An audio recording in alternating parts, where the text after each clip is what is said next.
Hi guys, for today's video, tatabas tayo ngayon ng short. Ang haba po niya is 20, yung pinaka-approach niya 11, yung waistband 32, back gartered po ito guys kaya nilalagyan ko na ng allowance. Yung hips 38.5 at yung pinaka-laylayan is 22. Dito guys, bago kayo magsukat, kuha muna kayo ng mga 2 inches dito. 2 inches. Then, after that, ang gagawin nyo, lagpas nyo lang ng 1.5. Ayan, kunin mo yung pinaka-approach. Magmula dito, lagpas ka ng 1.5 dito, akit ka. Plus 11 yung approach. Tapos 20. Plus, allowance na ilaylayan. So ngayon, dito naman, kuha ka ng 2 inches dito.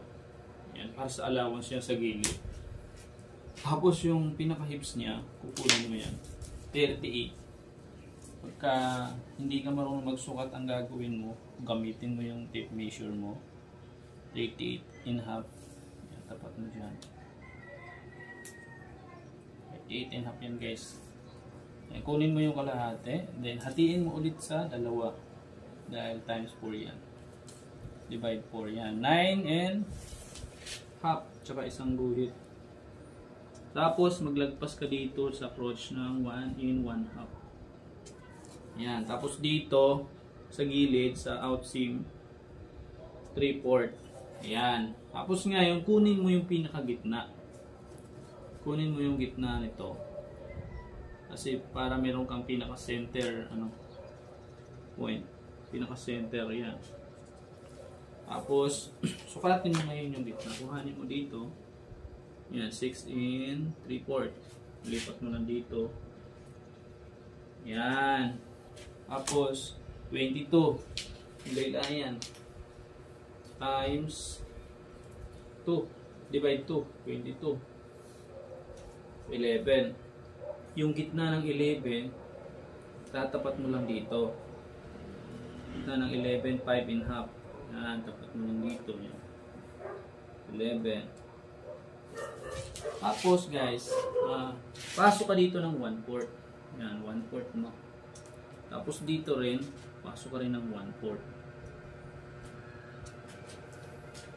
Tapos, i-connect na natin yan. Connect na natin gamit tayo ng curve. Yan. L-curve. Yan. Tapos dito rin sa kabila. Connect na rin natin. Tapos, paslanting lang ng konti ng laylayan. Pabukan natin laylayan para pag nagkilipi tayo, hindi siya kapusin. Tapos dito guys, sukat ka lang ng 1.5. Tapos, isi-center mo yan. Hindi ka nakukurba dyan. Yan, kung nakuha mo na yung center. Hindi ka nakukurve dito guys kasi back garter yan. Ang gagawin natin, tres. Akit ka ng tres magmula dito. Tapos kuha ka ng allowance na 1/4 dito sa back yan. Sa back yan guys. Sa back po yan tapos kunin mo dito yung sukat mo. Waistband 32. 32 divide mo sa 4. 32 divide 4. Napakadali lang siya kung hirap kang mag-divide. Ayan. Kunin mo lang yung tamang sukat. Ayan. Tapat natin dito guys. Dito na natin itatapat. Ayan po. 8. Tapos maglalagay ka ng 1.5 na allowance. Kasi meron siyang pleats. May pleats po yan. Dito, para hindi ka malito, kunin mo yung pinaka-center niyan. Kunin mo yung center niyan guys. Para meron kang pinaka-gabay. Just in case na hindi mo pa kabisado. Kasi ito yung pinaka-sukat mo. Para hindi yan papaling-paling yung sukat ng tape measure. Or yung sukat mismo ng short. Hindi siya tatabi niya. Tapos dito guys, kukonek na lang natin yan. Kunin lang natin yung tamang angulo Yan. Yun, nakakonect na. Yan dito, pasok tayo ng 1/2. Tapos, 7. Ayan. Tapos, i-ano lang natin yan. Kukonek lang natin. Tapos, kuha ka ng allowance ng 1/2. 1 inch pala. Ganun mo lang yan guys. Tapos, yung pinakaluwang ng bulsa is 6. Ano, para medyo maluwang yung bulsa. Tapos, dito ka kukuha ngayon ng pleats. Dito sa center na to, pasok ka dito ng 1 inch. Sa tiin mo yan. 1 inch din yung pinaka ano yan, pleats. Yan, ito po yung pinaka pleats sa harap. May pleats po talaga yan. Pleats ba tawag na? Oo, pleats. Yes, tapos ibababa mo siya ng 1/4 dito. Yan, tapos i-connect mo lang ganyan. Yan. Tapos kung meron kang G-cord, kucord mo na siya, kucord mo lang yung pinaka-crotch. Yan ito guys. Yan. Ito yung pinaka-sipiran. Ang sukat nito guys is large. Large ito, short pang elementary. Ayan na, ano na natin guys, na 14 na, short na siya. Ngayon, gagawin natin, ililipat na natin sa back panel. Gagawin natin dito, tatabasin mo. Tabasin ko na.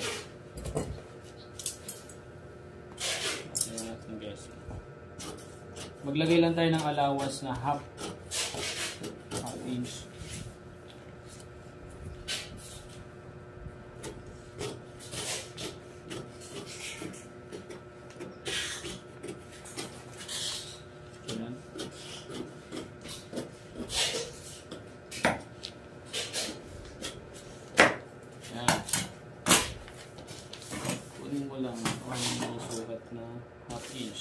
Sa lilayan.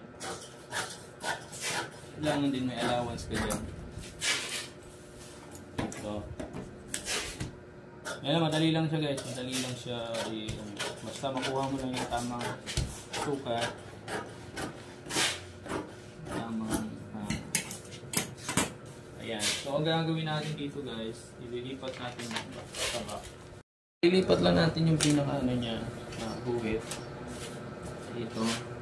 Sa back, nalipat lang natin. Ayan po.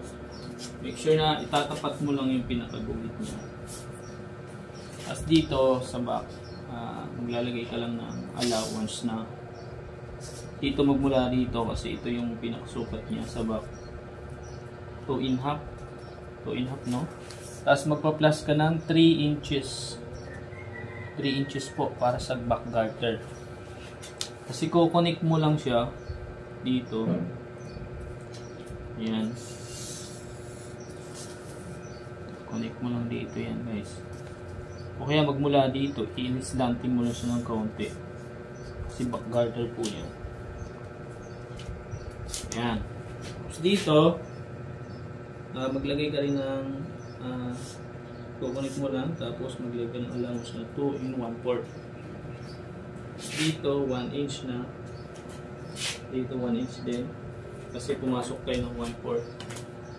Dito rin sa kabila 1 inch. Dito naman syempre 1 in 1/4. Crotch. Ngayon guys, pagko-connectin na natin yan. Dito pwede na natin alisin yung front. Alisin na natin. Connect na lang natin to. Connect natin to.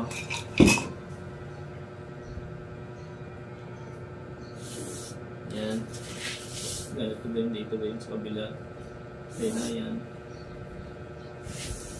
Yan. Tapos gamitan natin ng cord. Connect natin. Yan, dito sa pin approach niya. Back na po ito guys, no? Kasalaylayan pa, slanting natin ang yung pinakalaylayan. Tapos guys, connect natin dito. Guhit lang tayo ng 3 inches mula sa baba. Tapos ikukorte lang natin yan guys. Ganito. Hindi, wala na yata laman yung ano po. Support. Korte lang natin yan. O, ganoon lang. Diba? Tapos dito, i-connect natin ito sa side out seam.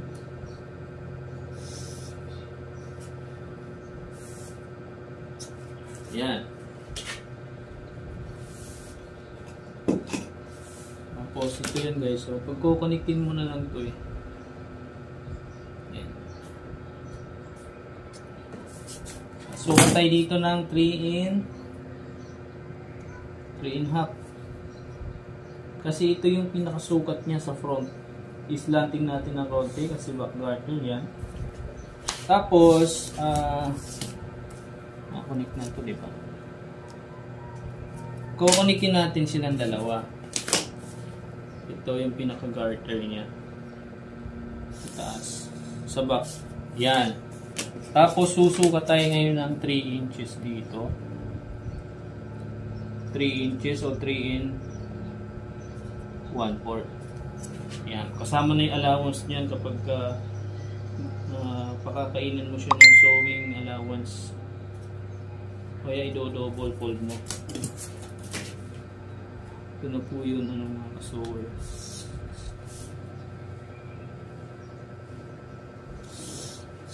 Yan. Garter.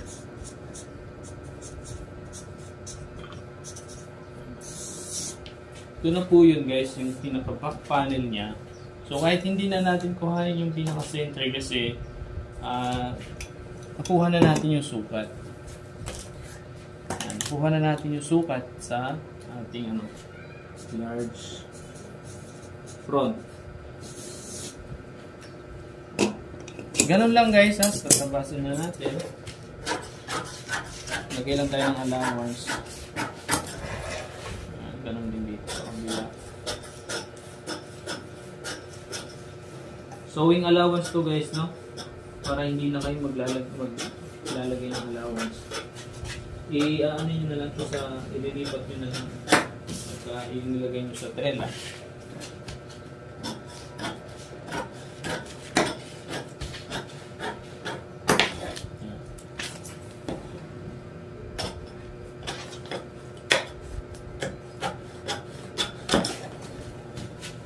Ito naman kasi ay back garter guys, no? Hindi naman siya partida.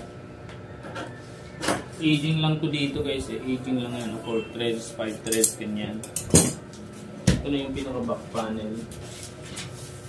Ito yung front panel natin. So ayan po yun. Ayan.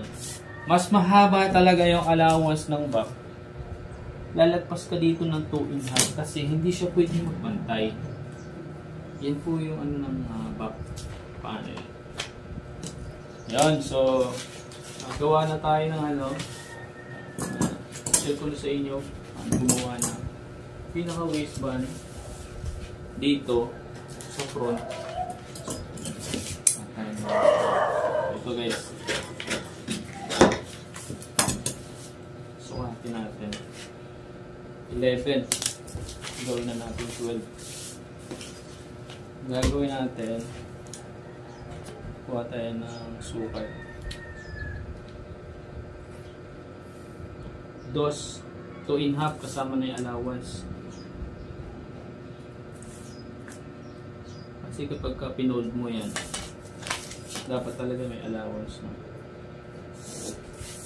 Ayan, 2 lang po talaga 1 in half lang pala. Sorry. Kasama na yung allowance dyan, 1 in half yung lapad ng ng waistband. 1 in half lang guys, no? Ito, kasama na yung allowance dyan na half inch. Ito natin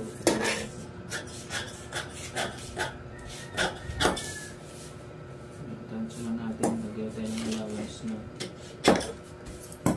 gawin na natin yung 12 yung haba para may allowance tayo, sewing allowance. Yan. Tapos ang gagawin ko, i-fold ko lang ng ganito para pagdating sa inyo gagayahin nyo na lang dito rin sa kabila. Pantay po yan guys, no? Pantay yung sukat nyan. Yan, no? Kaya 1.5 lang yan talaga lalabas na sukat. Tapos pag in-attach mo yan, nakaganito na yan. Pero sobra na yan, sobra na yung allowance natin, ganyan po yan. Kasi ito kasi may plates yan, nakaganito yan guys. May plates dito yan. Ayan. So nakagawa na tayo ng waistline. Front. Waistline. Large, no? Sunod natin gagawin yung pinakamadrina niya. Yung madrina niya,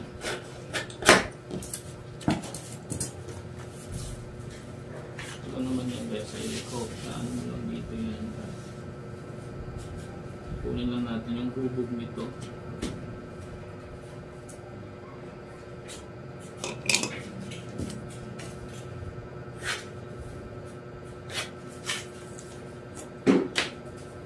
Yan, 4 lang.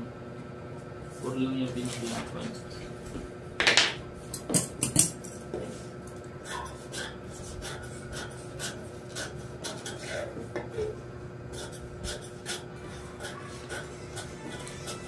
Madrina or facing ko tawag dito guys sa front. Mahaba pa, bawasan pa natin.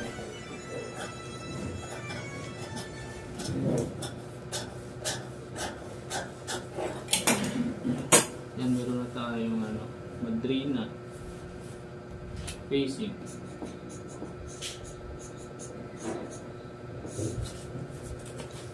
Tapos yung kapartner niya. Dahil ito, kahit wala nang facing na maliit, so nakaganyan na yan. Di bali kasi yan. So, gagawin na natin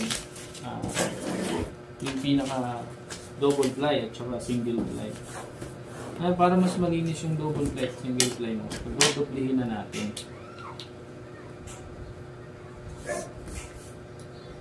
Sukat natin is 7. Kasama na yung allowance doon. 7.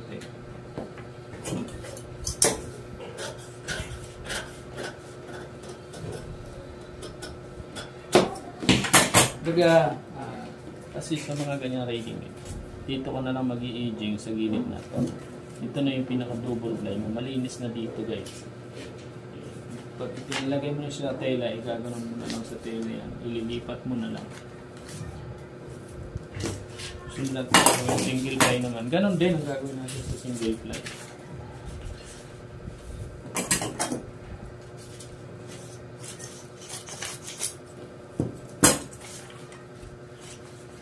Double na rin natin.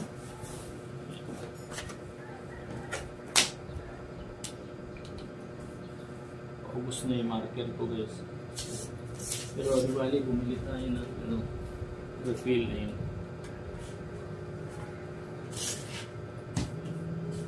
7. Mas maliit yung single ply guys. Yung pinakapagitan ng slipper kumpara sa double ply. Si double ply kasi siya yung nagko-cover sa single ply natin. Sukulatan natin single ply.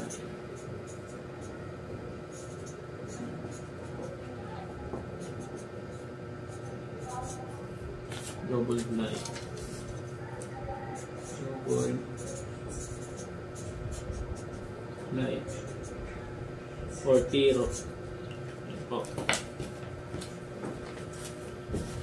Tapos ano na lang, madrina. Lining wala, sorry. yung lining. Tingnan ko yan. Yung pinaka-bulsa mismo. Haba lang yan guys. Mula dito, kuha ka lang ng mga 11. Yung 11 yung pinakahaba ng packet. Ayan. Tapos 6.5 yung dapat.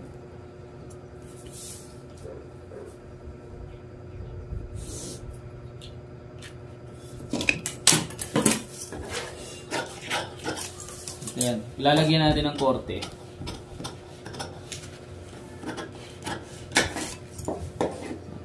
Lagyan natin ng korte ko. Ayan. Ito na yung pinaka-packet niya sa front. Lining.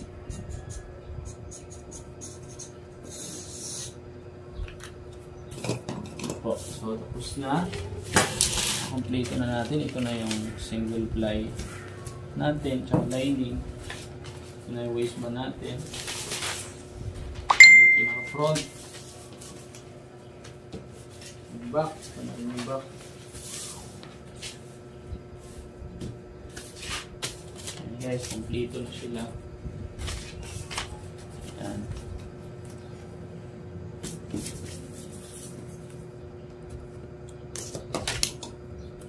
So, ito yung pinaka-facing dito. So, ganun lang guys. Madali lang siyang gawin.